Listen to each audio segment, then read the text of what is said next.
Hello, everyone, and welcome to another edition of the Wild Man Revolution podcast. We have an exceptional guest who's returning for his second appearance today, which is super exciting. I'll get to him in the next moment or two. If you haven't already, if you're listening into this on all listening platforms, there is a visual on YouTube, so definitely check it out if you want to check into the visuals. A lot of the earlier episodes have had a lot of visuals in them, especially to do with the cryptocurrency markets and things like that. But for today, the visuals are only for my following guest. He loves being the visual center of attention. He's a great man doing great things. He has grown and given back to the world so much since we had him on, which feels like a couple of years ago, but it's probably only a few months ago. He's a man helping other men. We're going to talk about that today, which is really, really important. This is the Wild Man Revolution podcast. He's really tapped into his inner wild and he's very passionate, very driven. He's been upskilling like a mofo.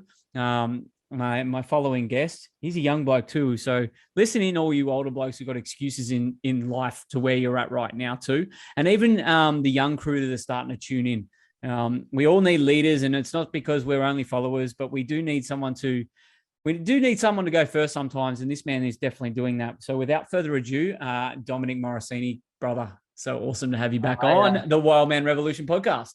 Thank you, brother. Can't wait to get into it again. It's been a massive 6 months or so, I guess. Yeah. So let's hit it off. Last time we spoke, and we were talking, I'm pretty sure you'd done the 50K run, and we were talking about and unpacking the mindset around that, and we're talking about injuries and a bit of your backstory. Like I say, being recruited or whatever to the Brisbane Roar when you were like in your mid-teens, and injury sort of changing your path there. And pretty sure, I don't know if you were fully qualified as a physiotherapist when we spoke last, but that was on the horizon maybe. I think I was about a month out. Yeah, cool. So now you're fully qualified. You've been working in a clinic, but you've also grown to a place where you've taken on other roles. You've experimented with things, which is one thing. Listeners out there or viewers out there, one thing that Dom does, he has something come up and goes, oh, an idea or something. It's like, well, there's something in this. I'm gonna dive straight into it. I'm gonna give this a crack. I'm gonna see if this is aligned. And that's what you've been doing these last 6 or 8 months since we last spoke. But you've really landed in a role too that we will unpack, especially serving men. Do you just want to unpack the last 6 months for me, man, for the listeners and the viewers? No, I'd love to. So I'm going to start, January. January was a time, I think we spoke around then. And at this point in time, I hadn't found Brotherhood as a community yet. So I'll dive into that, I suppose, first. So Brotherhood, like it's in the name, isn't it? It's like men, wild men. Exactly. And that's exactly what it is, basically. So the concept of Brotherhood, I would say, is the ultimate self-development community for men. If I was going to say it as a complete like branding of itself, that's what I say it would be. So kind of what the concept is it's basically your absolute 100% accountability partner all the time. So this community of men, we have 65 members currently, and what it kind of is based around is we head down, we have beach sessions and bars sessions, so physical activity, Monday, Wednesday, Fridays, and that's followed up by some self-care. So we run through some breathwork, connection, meditation, things like that. So I would call it the daily essentials. That's what it would be for me. So the daily essentials for me is getting my exercise in early in the morning, getting my self-care in, my stillness, things like that. So this community for men, it allows them to do that in a safe space that also facilitates growth. And our values are things like compassion, integrity, discipline, things like that are really aligned with a lot of men, because high value men that value growth and value leadership and things like that, this is the kind of men that this community is attracting. And being a part of this community now as a coach has been one of the best things that I've ever done, and I cannot wait to see where this goes. So I became a coach about 3 months ago within this community. This has allowed me to expand myself in terms of now facilitating larger groups through the breath and larger groups in terms of fitness. So it's very primal in its way that we train. Lots of ground-based movement. We use tools such as kettlebells, maces, things that the Persians used, the Indians used back in the day to train your bodies in the most functional manner possible. And it's just really epic. It, in my opinion, is the best way to train functionally for your body, to have great mobility, flexibility, all that sort of thing. And then to tap it off, we stop, we get still, and we work on the breath. So it's absolutely brilliant. Man, yeah. I know right away, like this is like, I love this shit. This is the way I think it should be. And there are men listening right now or tuning in that are like, all right, where can I go to find this? Where is this community? Yeah. Now, it's just on a local level now on the Gold Coast, yeah? Yes. Yeah. So Burleigh's our home. Yep. Which is cool for all my Aussie listeners on the East Coast. Like Gold Coast is really central. Brisbane, even where I am in Northern Rivers, anywhere, if you really, really want to get your shit sorted, if you're within an hour or 90 minutes, something like this, if your life's not where it wants to be, or you're looking for something more, this would be definitely something that I'd be looking at. And even if it's not in a local area, if there's something, there's so much online, but what I love about this, it's the physical in-person aspect.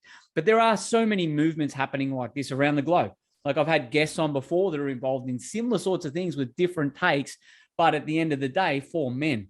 So there's no reason, apart from excuses, for men, if you're listening in and your life's not where it wants to be, there's no reason to say that, well, I don't know where to go, or I don't know, there's no one doing anything, or there's nothing that resonates. I can guarantee there's stuff going on, but this is huge. And I love that you've grown into this role too. Mm-hmm. Like I say, I've witnessed this from like becoming good friends with you, coach client and all that sort of stuff, but I've witnessed you really grow in this, and your confidence is like next level, because I know this is super aligned.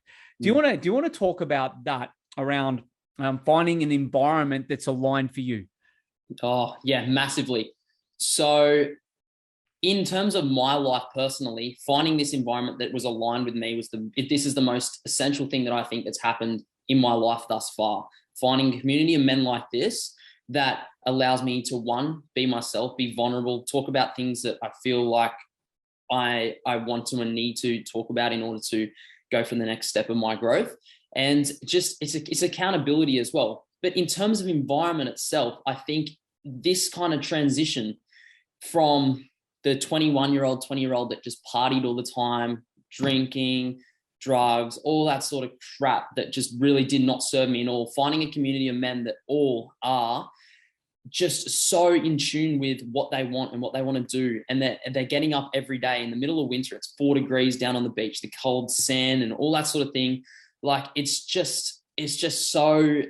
so different to what one maybe at our age would perceive as something that one would be doing at this time in their lives, I suppose. Like I talk to a lot of people and they're just still stuck in this cycle of, going out on the weekends, partying, blowing all their cash and things like that on stuff that does not serve them and serve their purpose and mission. And I think environment for me has been everything in facilitating a lot of my self-development growth, and then tapping into other people's brains in terms of how they think and where I can take this with creativity and flow, because I love those kind of feminine aspects of myself and my life at the moment, is the ability to kind of, transition into really thinking about what the next phase is. Because when you're around men that are just so high level and really just up here all the time, it forces you to get there. You got to get there, because that's where you see yourself.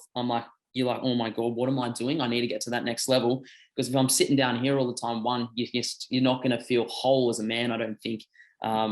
Yeah, it's an important one too, is like that choosing to step up. And what I've known from people who without putting them on a pedestal, but people have successes in life that we may not have. They might have certain elements of their life they've got sorted, we might have sorted. So they're not on a pedestal or anything, but to get to that level, what a lot of men or people do, they're like, well, why don't they come back for me? Why aren't people like, they'll sit in the victim or poor me to get attention? That's never going to get you ahead.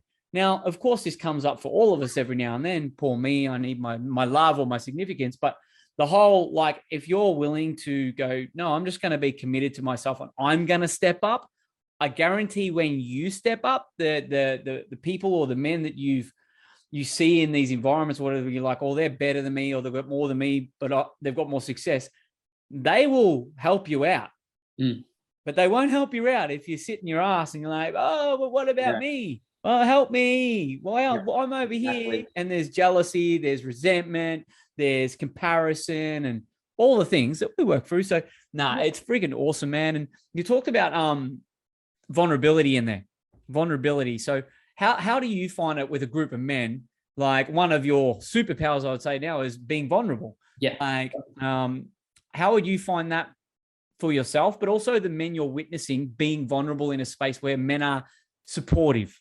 Yeah. Oh, it's been incredible. So not only do we physically are we down there, we've also got a large container or a group chat like on WhatsApp where we voice our concerns, we be vulnerable, we send voice videos in, all that sort of stuff where it allows you to be vulnerable and break through so much stuff. So for me, I found we've had men within the community itself break through alcohol addiction, massive things around drugs as well.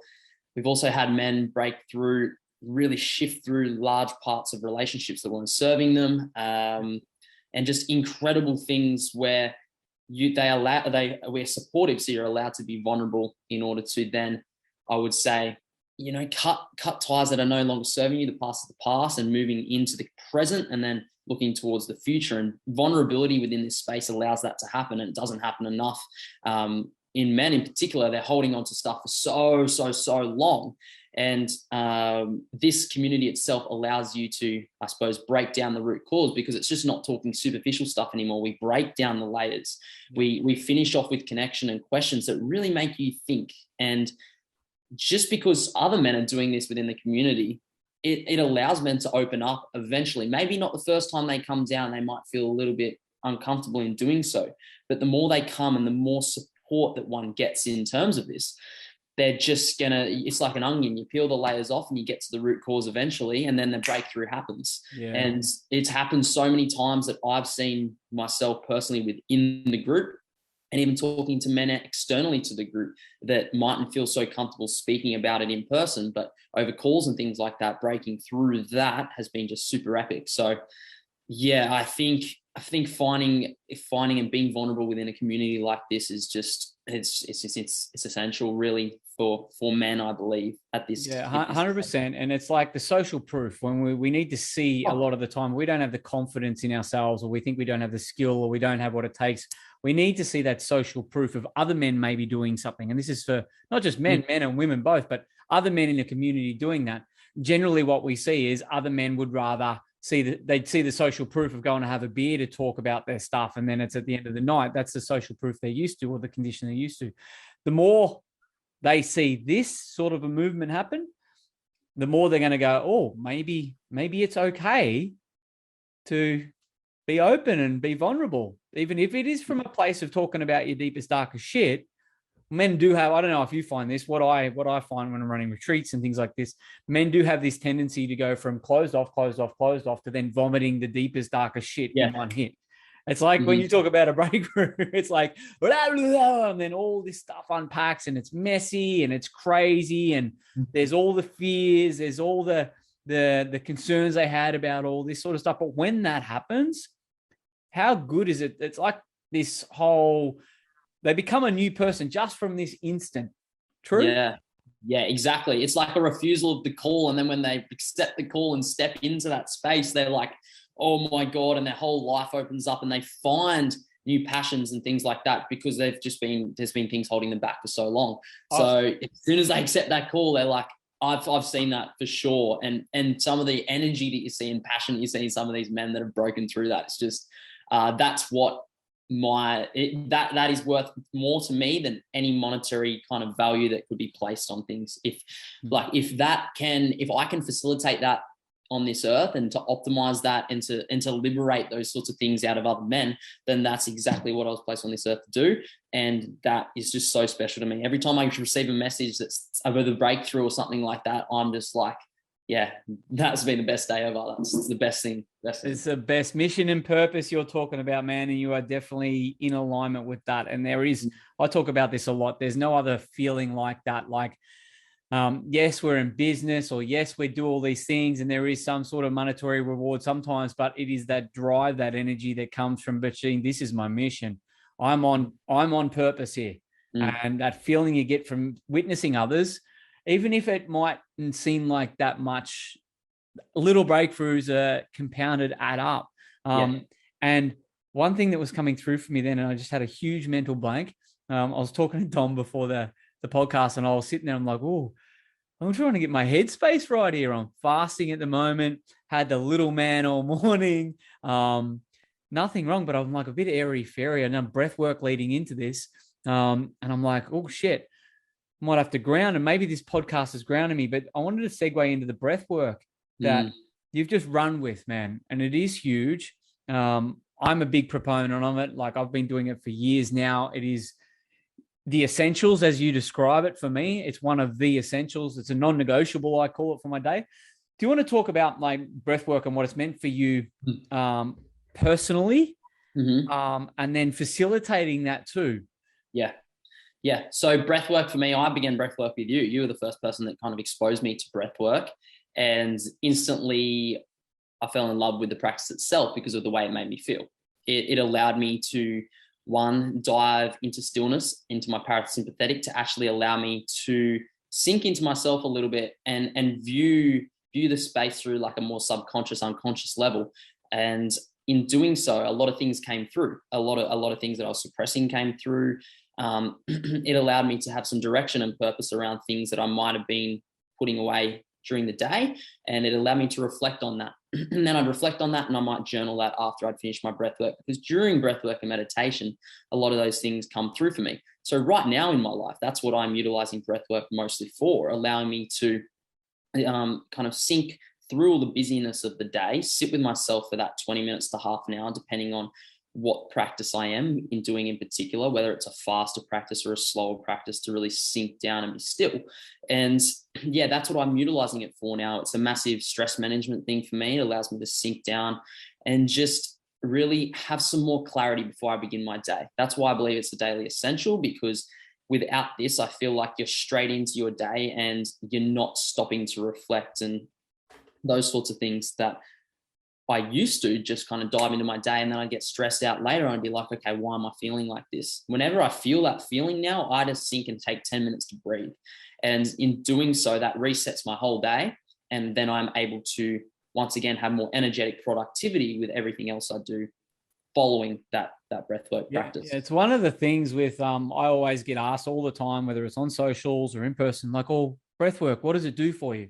And I'm like, there's not one answer. No. And I'm practical. I could go in, and I think a lot of people are looking for the bodily function part. You mentioned the nervous system, but for me, the words clarity, energy, like one of my intentions is to cultivate life force energy instead of having this peak energy burn, bust and burn, have energy and just burn it off all the time. Breath work for me helps me cultivate this energy. So it's there on tap throughout my day. I'm like, so I can just tap in. And I see this in society. Men work their asses off. They expend all their energy.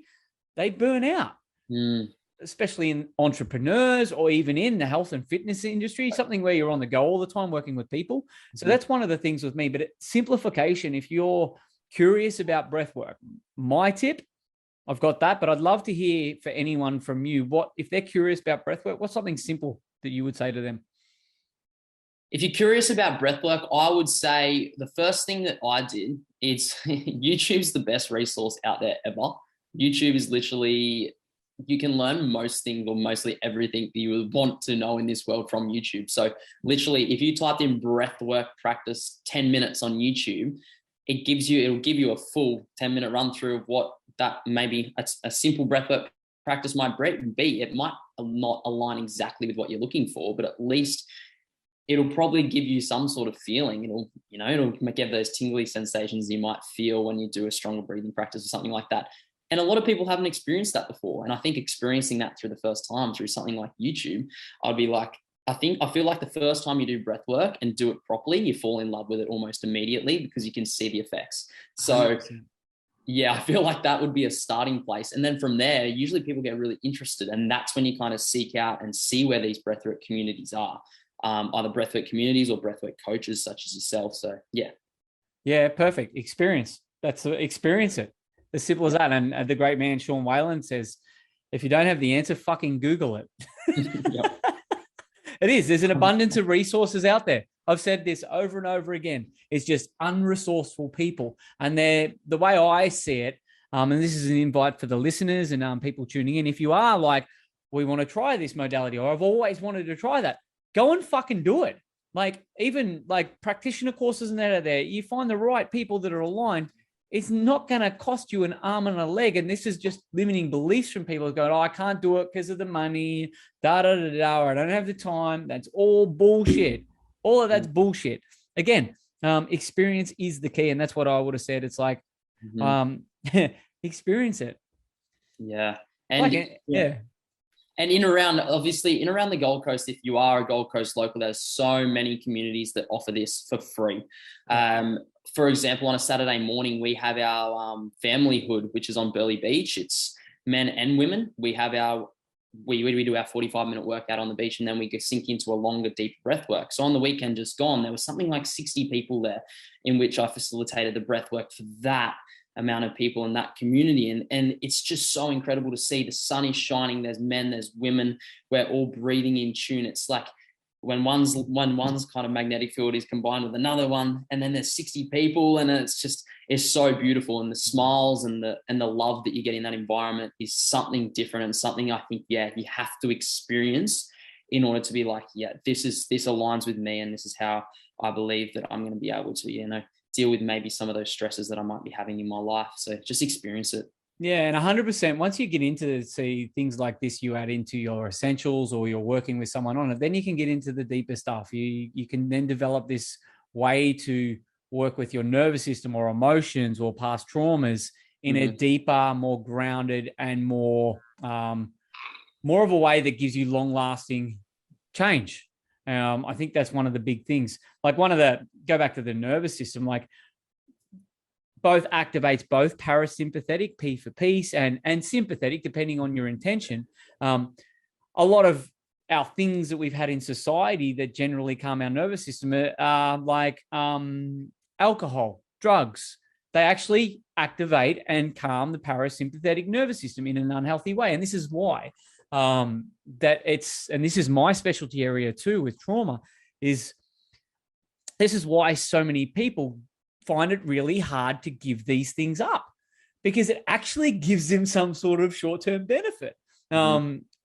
If you haven't already listened in, guys, go back to the podcast with Glenn Munzo from Youth U program, who basically helps people get off addiction in his own practical, powerful way that creates. Do you want to talk to that? You touched on it earlier about, like, you're a young man, like you're in your early 20s, you're already given up the party life, not the social life, but the ways that you may have stimulated your nervous system or the social mask on. You want to talk a little bit more to that, and then give a message to people listening in about how you shifted away from that? Yeah, for sure. So for me, I found that it's like, obviously cortisol, oxytocin, all those things. There's these hormones that we release that when we to take particular substances, like you said, alcohol and things like that. I think for me, it was finding ways that I could facilitate the release of those hormones without actually having to delve into substance abuse and things like that. So how could I fill my cup so that it then overflowed into the saucer of other people, so I could get my fix of oxytocin and love and things like that. So for me, it was finding that. So I was experimenting. Where am I going to be able to find these hits of adrenaline, oxytocin, danger, things like that I might get from the party scene on the weekend? And for me, it was finding breathwork within communities. Leading breathwork for me was a massive one, where I was able to feel that love, that oxytocin flowing through, because you see the smiles around you. And that was enough. The smiles and the changes that people go through when they're in this breathwork and things like that. And that for me was enough to go, like, that filled my heart with so much love and gratitude for where I am. And that for me was the shift. That was the shift. I was like, if I can get this amount of oxytocin flowing through my veins within doing something like this, why do I need to go out and party? I don't need to do it. It's not serving me. I wake up and I feel shit. Now I wake up on a Sunday and I breathe and I go have a surf and fill my cup doing other things that serve me and my purpose more. So I think that's the first thing. For me, it was finding what is my intention? What is my intention here? Is partying and going out on the weekends and getting fully pissed serving my purpose, or is it serving a really short-term fix? And it was a short-term fix. Yeah. And then once I experienced some time away from that, experienced community and love and all these things where I was receiving the same amount of adrenaline, cortisol, and oxytocin hits and all these things, I said, this aligns so much more with what my intention is to do on this earth. And I think it was that. It was finding ways and other ways to get those hits that are healthy. There's so many healthy ways to get these hits of hormones rather than, relying on drugs and alcohol and things like that. So for me, that would be the message. The message would be to experience, or just, I would say, brainstorm. You can brainstorm it, you can experience it. Just go out there and try and find ways that align with you and what you want to do, that will give you the same sort of feeling that you get when you're having drugs, alcohol, all that sort of thing. Healthy ways, just healthy ways in order to get these things that are long-term and you can sustain yourself, because it's not sustainable to be going out every weekend. You blow through your money and you feel like shit. And then, that would be it for me.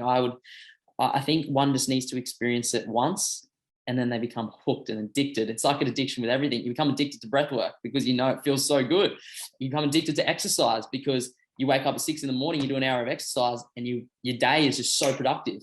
And I think that kind of, those little things repeated over an extended period of time rewires your brain completely to be like, okay, this aligns a lot more with me. And your brain goes, this feels so good. This is exactly what I was looking for. I don't need that anymore. So it's about, rewiring those little neuronal connections in your brain that say, oh, I need that little quick fix of oxytocin or adrenaline. Same with like something like porn. If you're addicted to porn, you're getting those little quick hits of, adrenaline, oxytocin, that sort of thing. And then finding ways to realign that and find that in other things is the key. So that would be my message. That's so interesting. Let's dig into that a little bit about porn coming up, because this has been common with a lot of men that this has come up for them, and they don't get it at the start because it's been a thing forever and ever. It's like, well, there's nothing to be ashamed about, but it's giving you what you're talking about. Do you find that, especially maybe in the Brotherhood, now you're exposing in front of a lot more men, that this is actually a major problem? Yeah, it is. I've come across it quite a little bit. And I'm finding that it is a problem in young men of this day and age in particular. The resource itself is so accessible and it's one click away. So similar things, it's finding ways to get that hit through, or that same sort of feeling, but through healthy mechanisms. Such as a relationship? Yeah, such as a relationship. Such as intimacy. Exactly.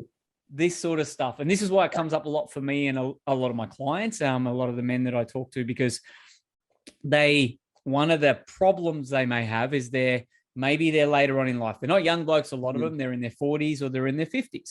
Maybe they're married for a long time. Maybe they've been single for a while because they're broken up. But one core thing they've got, they're literally giving their life energy and everything into this.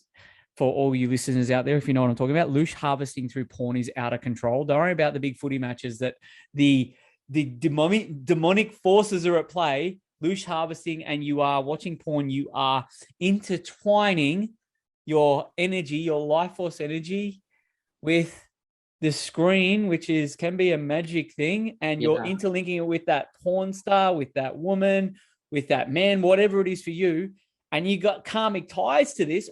You're going to take on their shit. So not only, I just went on a tangent that's really relative, that have the listeners going, holy shit, I'm not watching porn again. But this has a direct impact on your current relationships. You want to be more intimate, or your missus is saying, hey, why won't you spend time with me or anything? Or you find the spark has gone out.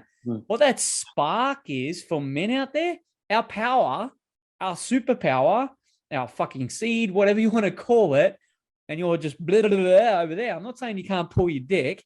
It's not about that. It's like to this screen, to this porn, to this thing to get that quick hit and that quick fix. It's actually to the absolute core detriment of your current relationships. It is killing them. If I want to be extreme. You're a young bloke. You think something so bad they wouldn't have so easily accessible, but this is a society we live in. Yeah. It's out to get us men. Yes. But we can stand up and we can come back to our power. And here's the thing. I'll go back to it. I was talking to a client while we're on breathwork again. We've got one part of the breathwork where we squeeze and tense up the perineum. Yep. I remember when I started doing that and push the energy up the spine, like you could say the Kundalini energy, like you get a fix out of this shit that's way better than whacking off the porn. I promise you. I promise you. It's crazy when you practice. But I remember when I started doing this there, I couldn't squeeze it. I had no energy there or power there. I hadn't had focus there. I had all this trauma and everything like that. But do you find that doing that part of the practice, you're squeezing the part between the back of your balls and your arsehole, just to be descriptive and visual for people out there? Yeah, I regulate that now. So that's 100%. I do. I've been doing that practice now for I would say a few months at least, practicing that, because it makes you a better lover. And it makes your performance in the bedroom is a lot better because you're able to regulate your sexual energy by utilizing the breath and the use of that drawing up of the perineum or the balls, and then regulating it up the spine. And then as you breathe out, back down through the tummy, back down. And it's just a cycle. If you can regulate the breath and stay composed within that moment of intimacy, it is so essential. It's a very difficult skill to learn, but if you practice it, like anything, practice it over time, and it becomes very, very easy. So I feel like, that's something that I find is so important, so essential, and porn's not required anymore because you're able to regulate that energy that you receive through orgasm and ejaculation are two separate things, very different. So you're able to regulate that orgasm through yourself and through your own sexual energy rather than splurting it everywhere. So yeah. Yeah, this is good. We're going to definitely do a clip on that part there and share that, because I think a lot of men, and you're a young man, and talking to this is really fucking important now, because a lot of men are done in life. They're at their like 50s, 60s, and this has been their normal way of being, and their spark is gone, their life force energy, and there mightn't be any coming back from that. But this is not for them. It's like for all the young men listening out there, or even men that you're at a point where you're like, why am I so drained? Or why is my relationship not working? It's come back to it's your superpower that you're just fucking, I'll go back to cultivating the life force energy. This is your actual life force. And you're just like, hey, for a quick hit. Now, again, it takes practice. It takes discipline, one of the core virtues or whatever you're talking about with brotherhood. Do you want to talk to discipline a bit more? You can talk about discipline with the healthy aspects of not watching porn, the positives of that. But do you want to just talk to discipline and what it's meant in your life recently? Oh, discipline, it's probably one of my highest values, I would say now. Discipline is just so essential. So for me, I've delved into discipline quite a lot, and I find not giving into, if we go a little bit deeper, into the enema. So the enema is like a psychological term for like the negative feminine or the feminine in us. So for me, discipline, I would say it comes in a lot of different forms in one's life. So it obviously comes through in physical stuff. It comes through psychological stuff. Obviously it comes up in relationship stuff as well. And well, discipline is effort repeated, I suppose, over a certain period of time. It's reprogramming the brain in order to that become a learnt pattern rather than unlearned things. So it's just a repetition of things. You develop discipline through that. So discipline, that how it's come up in my life in particular, is the best example I would be able to find is waking up every single morning at the same time, getting up, getting out there and doing it even when things get hard. So that's the thing. Even when challenges come up, the man one respects is the man that gets up and gets it done, even when things are hardest, rather than kind of staying in bed under the covers and snoozing that alarm. That's what discipline is to me. Discipline is, it's 4 degrees outside, but you've got a session to go to because you know that session is going to make you feel so much better. It's going to align with your goals and get you to where you want to be in the next week, in the next month, in the next year. So discipline is, not snoozing that alarm. It's getting up, it's getting after it. But making sure discipline only really works if it's aligned with your goals. One cannot be disciplined unless it aligns with their intention and their goals, because that's where people fade away. If you, for example, want to run a marathon, but that's actually not what you want to do, you're not going to go out and you're not actually going to run. You're going to stay in bed and you're going to be like, actually, I'm going to do it tomorrow. It's too cold today. So for discipline to actually work out, it has to be in line with your intention and your goals. So that's been the major thing that's come up a lot with a lot of men that I've worked with recently. Their training in particular, it's not aligning with their goals. Therefore, they're not disciplined. They're not following their program. They don't actually want that as a physical goal. Therefore, they're not sticking to their plan. So that's 100%, I would say that, where discipline comes into play in regards to, has to be in line with the goals. I love that. And the goals, it might seem like a boring thing for people and all that sort of stuff, but just focusing on sitting there and writing down your goals, like being descriptive with them and getting clear on your values, these exercises will bring up the stuff that needs to shift too. I remember early on, there was a lot of shadow work that happened. It was always going back. What's my problem? What's my problem? What's my problem? And when I started coaching people with that, there was so much focus on the problems. Yeah, we could clear a bit of shit, but I found a huge shift, not only in my own life, where I really just focused on my goals, my dreams, and bringing them to life. They were bringing up the shadow anyway in the process of either putting him down, expressing him to coach or mentor in a program, or someone who was in their highest. But then implementing the strategy is what you be disciplined in sticking to, and without being rigid. That always brought up the most amount of stuff anyway, because if my goal was something I'd never had before or experienced before, well, the stuff that I was holding clearly couldn't venture with me to go to that goal. Yeah. Do you find that with your own goals, especially how rapidly you set something and you accomplish it, and then there's something coming? Have you found that? Yeah, I've definitely found that. I found that those goals that I set that aren't actually aligned with my purpose, I don't achieve them because I don't have the discipline in order to delve into it. And those goals that do really align with my purpose, which I'm getting really good at now, actually setting goals that really do align with me, because there's nothing worse than I find setting an intention and not reaching it. That makes me feel like I now would set goals that and have real intentions behind them, that I'm going to have discipline to do it because it really aligns with me. So yeah, I've definitely found that. So it's shown up quite a lot. Yeah. Yeah, awesome, man. Also, I think you got to make bigger money goals at the moment, business goals. Correct. But anyway, I know this. I actually want to delve into that for sure, because I'm personally at my life. If I was to speak of a hero's journey in total, of my journey itself, I still believe I'm refusing the call. That first stage where you actually got to step past that real first barrier, where I know I'm refusing the call because I know the answer. I already know the answer, but I know it scares me and it's uncomfortable. Therefore, I know it's the right thing to do.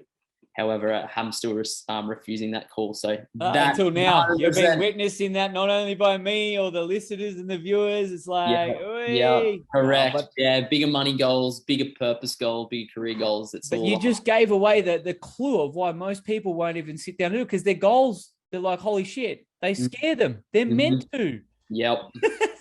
If your goals don't scare you, they're not big enough. Correct. They're not fucking yours. It's as simple as that. Yeah, this is awesome. This is massive value. And it's not something that's, oh my God, I've got to go out and learn all these things. I've got to go read these books. No, this is practical, simple guidance that is available to you. All you need to do is go, all right, yes, I want to take a step forward. I want to take another step forward. No, awesome, man. Awesome. Surfing. I think this is going to come into a few things. I don't know if I just can't. Surfing for me is just like never going to happen. Maybe I need to do some trauma work around it. I don't know. Maybe there's some past life stuff, but I've seen some of them sea monsters that live out there in the ocean. But for you, it comes up a lot as one of your ways that you really enjoy surfing. Like how did you get into that? I'm just curious. How did I get into surfing?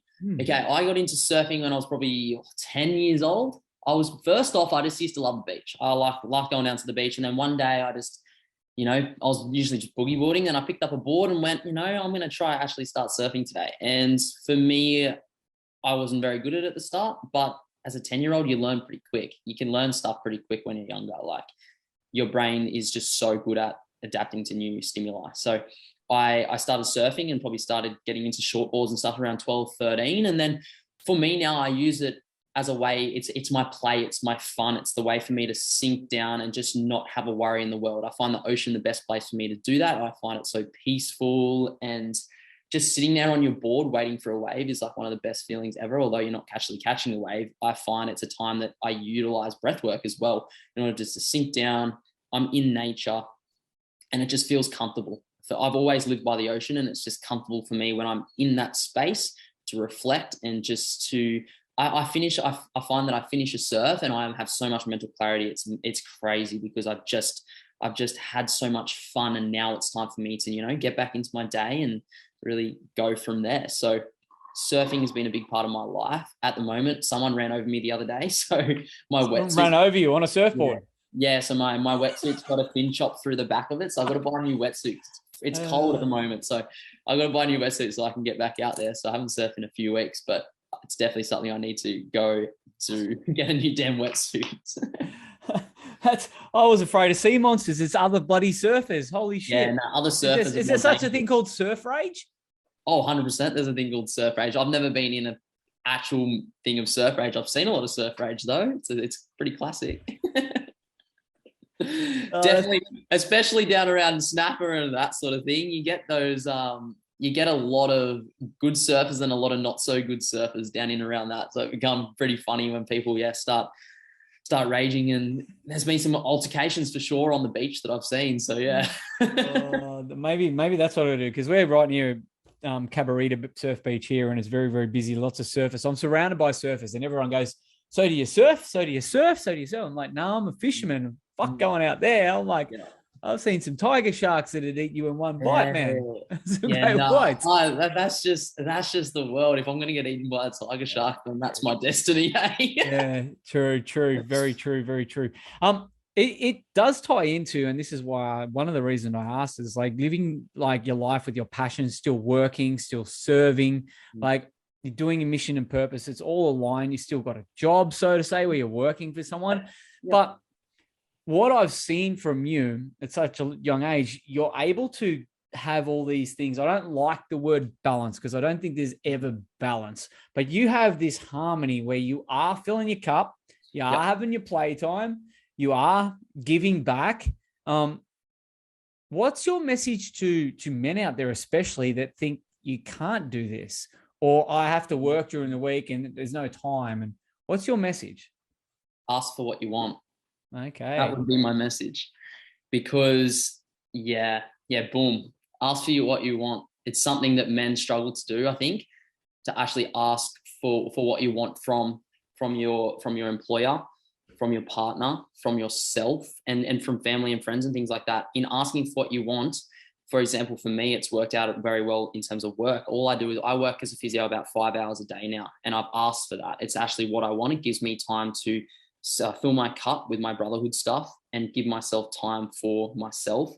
And in the future, it'll give me time with a partner too, because I know I'm going to have time externally, because I've asked for what I wanted. I've asked to work these hours because it aligns with what I want to do. Yeah.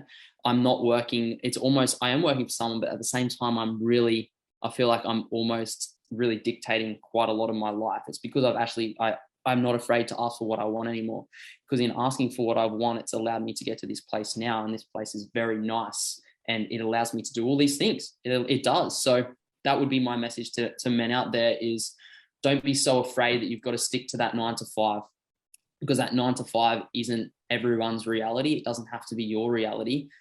Ask for what you want, and if it doesn't align with you, like for example, if you ask your employer, can I work these hours because I want time to do this with my partner or this sort of thing, then maybe that job is not actually for you. Find something where life's too short to be just working for someone and doing that, those hours that they set out for you, just because that's what they want you to do, not what you actually want to do. So that would be my message, is don't quit your job. That's not my message, but quit your job. I get it, man, because when I got out of the mines, that was me for years, man. I learned one skill or a group of skills, which was in the one career and job. And like, that's it for me. I just have to work the work. But when I left, I found other opportunity. I got into sales and marketing, which was not my area of expertise. And I was terrible at it. And I was petrified to put myself out there. But my message automatically, when I left my job, I'm like, other people can do this. But mine was just quit your job. But I learned some tough lessons early on around that, where I needed to upskill, I needed to grow, and I needed that. So it is quit your job, but just not yet. Yeah, that's 100%. Yeah, quit your just don't do it yet. Obviously, don't erratically just quit your job, because that's you're not gonna have any money coming in. But have things externally that you're just playing in your mind. Yeah, have those. You might be doing your passion stuff outside of it. You might be upskilling. Do that. It might even be reducing your work hours to give you a little bit more time to do that. And then once that opportunity comes, don't refuse the call. Go do it. And just shift into a life that you really want to live, rather than one that has been kind of predestined for you through external influences of having a boss or something like that. So yeah, it's one thing, and this is why I've stuck at my journey. Like I say, I'm a lot older than you. I'm like 44 now. When I left the mines and my job, like I was in mid-30s. I was really conditioned and really ingrained in me of how to go about life and how to make money. These sorts of things, and many things that come up on my journey around it. But one thing that's really helped me not only stick at it, but really thrive in areas of my life is I always make all my schedule to live through my values. Yeah. And always, and sometimes it's fucking hard. Sometimes it does mean I miss out on maybe an extra client or a bit of money here, or maybe it does I miss out on other elements which I think are important, but when I live through my values, it all levels up, and I feel so fulfilled and so happy. Yeah. And sometimes I've found, and this is one of my things in communicating that with other men who are still in what I used to be in, not just men, other men and other women and other people who are in that. Well, there's no other way. I never saw another way until I actually. Yeah, there were some life events. I lost a mate to suicide that really had me ask different questions of life, like, why am I on this planet? That's asking for what I want. I was like, why am I here? Can you show me what am I actually searching for? What am I? And then I got vulnerable and I started getting emotional. I needed to get out of my own like normal and comfort zone to see something different. And that for me, I look back on that, it took a lot. It took me 2 years, like from when I was starting to look outside of that to actually act on something. Now, in hindsight, if I had acted earlier, coulda, shoulda, woulda, maybe things would have been even more amazing right now. But I'm so fucking happy with my life because I got really, really outside of my comfort zone. It's like a boring saying that you hear all the time, but without that, you're never going to see any different opportunity. You're never going to see life differently.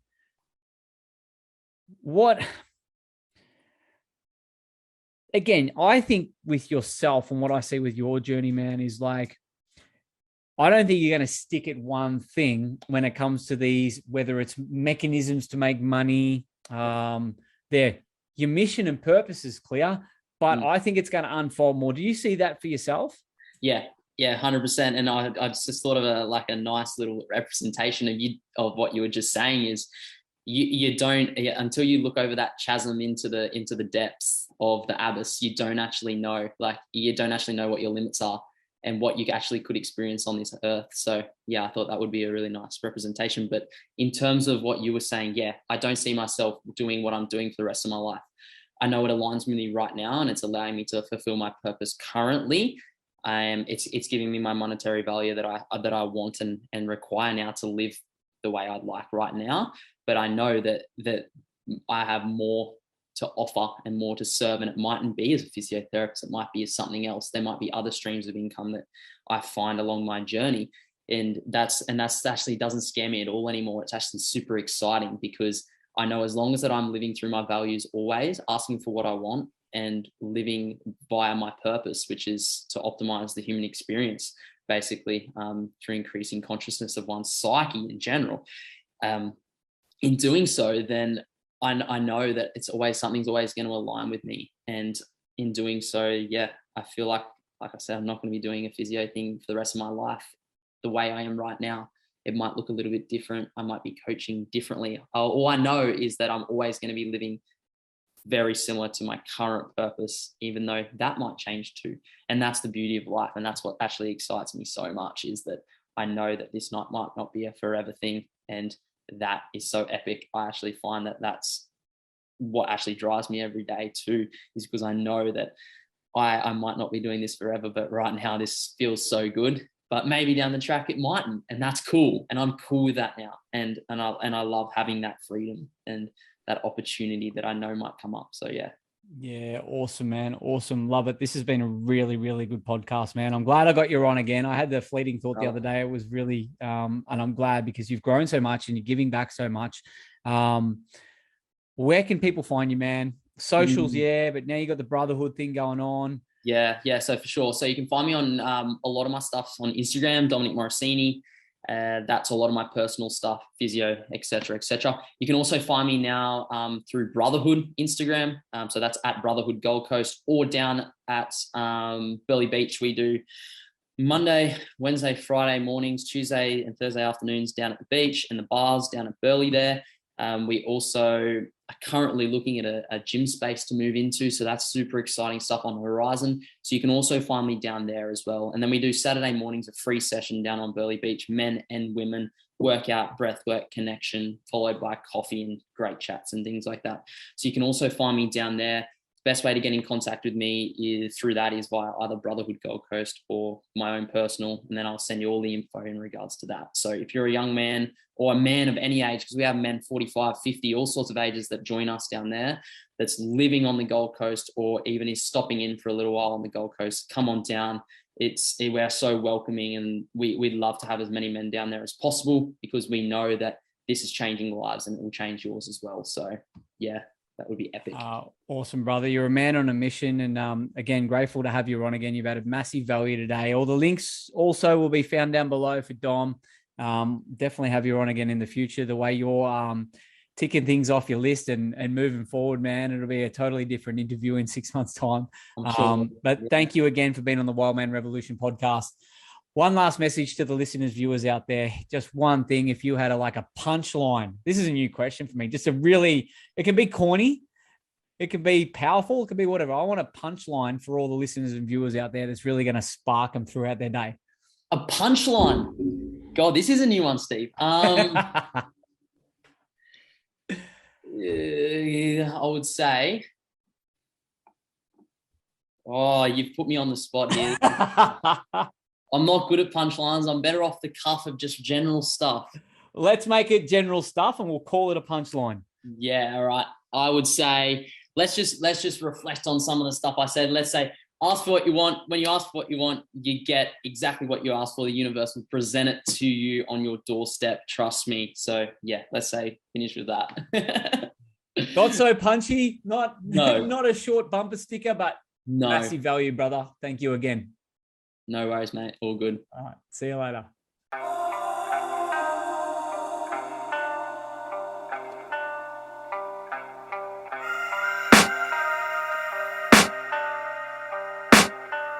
I can hear the demons call when they do what they do, and now I feel like taking off, find a place with a view. The pain is never gonna stop if